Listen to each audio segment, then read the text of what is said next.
Hi everyone, welcome back to my channel, and today I wanted to show you my full process on how I painted this gouache sketch, and it's from the Isle of Madeira in Portugal. The photo reference is from Joe Price, and he's an excellent photographer and artist, I believe, and he permits everyone to use his photos as reference. So I'll post up the original stunning photo that Joe Price took, and at least you can see the comparison this time. And what I had discovered and learned was this new video editing called iMovie, and that is how I'm video editing this time. It looks much more professional, and I'm able to film my videos more clearly and add a really nice intro. And also I finally discovered how to include a thumbnail image, which is really cool. And so what I'm doing is I'm starting, even though this was a gouache sketch, I was testing to see, because I'm more experienced as a watercolor artist, and I was struggling in learning all gouache properties to see if doing the first layer in watercolor had helped me become comfortable with this new medium of gouache. So that's what I'm doing at the moment. I'm wetting the paper first and trying to do the wet on wet technique. And so this is what I'm doing at the moment, and working first on the sky and then the mountains, and paying attention on where the light is hitting and what needs to be in sunlight will be warmer colors, and I'm trying to paint cooler colors on where there's shadow. So I think I'll continue to talk when I have something to say, and I'll let you enjoy the video.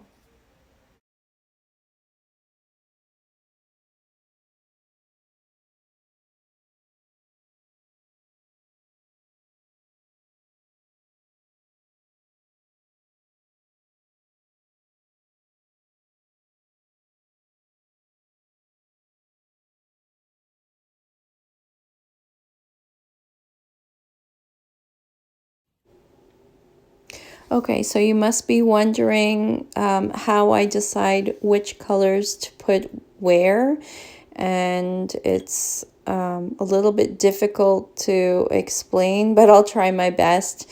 I basically check the reference photos and see what colors I can perceive, even the slightest, faintest colors. And then I try to kind of exaggerate it by kind of bring it out more in the painting. And for me, it makes the painting a lot more interesting this way. I don't really like to paint things as it is in realism. So I like to exaggerate color, and that's what kind of gives my paintings life, I find.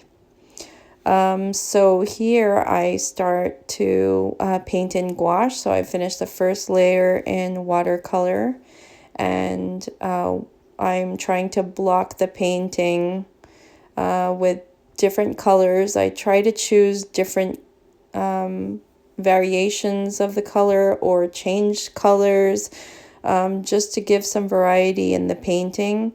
I try to make each area interesting, which is really hard to do, but I try to experiment and see if it works. If it doesn't, I'll rework an area. So that's what I do bit by bit. So I try to work at getting the values correct. I find that I struggle a lot with gouache to get the values accurately because they dry a different value. So it kind of messed me up, and I had to rework areas over and over. So I think that it took me longer than it should have. I think the total amount of time that it took me was about 3 hours, and I think I could have done it by half the time. I try to make sure that I have the most saturated colors in more or less the focal point areas. So it was the water and also the trees that you'll see later on in this video. I'll show that I'll be putting more highlights on there. The rest of it, I tried to make it desaturated so there would be less attention on the other areas and more attention focused on my focal point areas that I wanted to show off. Now I'm adding the white highlights, and I try to do the white highlights last, or else they get really muddied. And I just liked how adding these little tiny wave highlights of the water made the water pop more and make it come to life. At least I found that it did. So I don't know how you found it, but I quite enjoyed how, like, in just a stroke of paint, the painting just comes to life more. And I know that there's lots of moving parts in this painting, but sometimes there's these little pops that happen and you just stare at the painting and it just comes more to life, at least in my eyes when I was painting it at the time.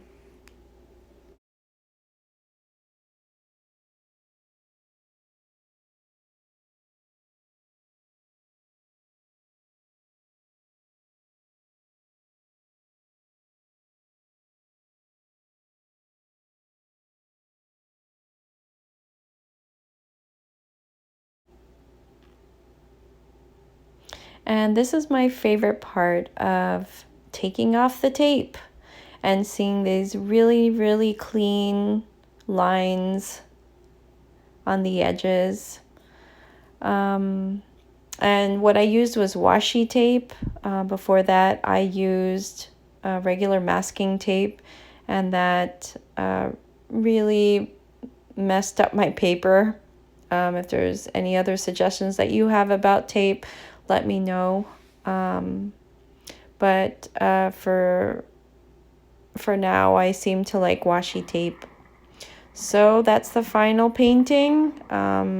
Like I said, it took 3 hours of time, and I really quite enjoyed it, and I am so relieved that I was able to film a tutorial or time lapse just to show you all the steps in my process. So I really enjoy